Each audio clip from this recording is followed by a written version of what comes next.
Bienvenue dans votre nouvelle revue digitale. Au menu aujourd'hui, McDonald's vous repère grâce à ses nappes de pique-nique, Google veut standardiser l'interprétation du fichier robot.txt et Instagram lance le sticker chat pour inciter les gens à discuter. Alors, let's go! McDonald's vous repère grâce à ses nappes de pique-nique. En Suède, McDonald's souhaite absolument faire partie du quotidien estival des habitants. Et pour cela, il a prévu de devenir le fournisseur numéro 1 des pique-niques réussis. De manière générale, il y a deux camps. Ceux pour qui l'été et les pique-niques signifient produits froids, légers, légumes de saison, et ceux pour qui McDonald's n'a pas d'heure. Cette opération s'adresse à cette deuxième catégorie de personnes. La chaîne de fast-food a confectionné une serviette pour pique-niquer sur laquelle est imprimé un QR code. Après l'avoir scanné, il renvoie les utilisateurs vers les plateformes de livraison de repas comme Uber Eats et leur permet de se faire livrer du McDo exactement là où il se situe. Google veut standardiser l'interprétation du fichier robot.txt. Le fichier robot.txt fête ses 25 ans et n'est toujours pas standardisé. Google veut donc passer la seconde et standardiser strictement ce fichier, afin que tous les crawlers interprètent de la même manière les fichiers robot.txt des sites internet. Google précise que sa proposition respecte le brouillon initial de son créateur et c'est essentiel car les développeurs et SEO se basent sur ce document pour créer leur fichier robot.txt. Mais que certaines règles devenues nécessaires avec l'évolution du web maintenant d'être mieux définies.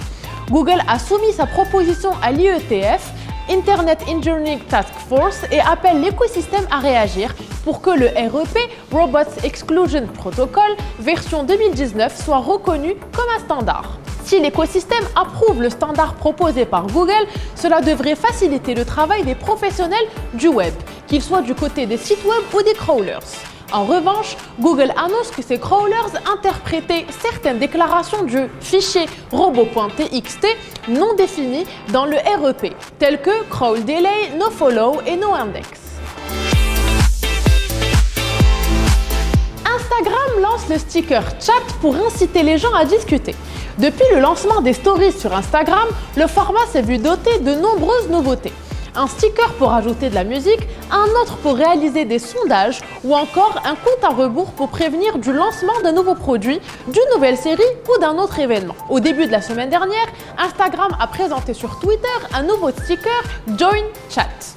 Cette nouveauté est l'occasion pour Instagram de renforcer les échanges directement sur sa plateforme. Les conversations de groupe sont généralement créées sur WhatsApp ou Messenger.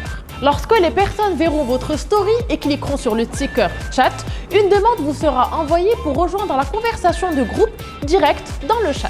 Vous avez donc la possibilité d'accepter ou non une personne dans la conversation. D'ailleurs, Direct, qui durant un temps a été imaginé comme une application distincte d'Instagram, fait aujourd'hui partie intégrante de l'application. Cette nouveauté semble donc être un pas en plus vers la fameuse messagerie croisée entre les différents services de Facebook. C'est tout pour cette semaine, on se retrouve la semaine prochaine, même heure, même endroit.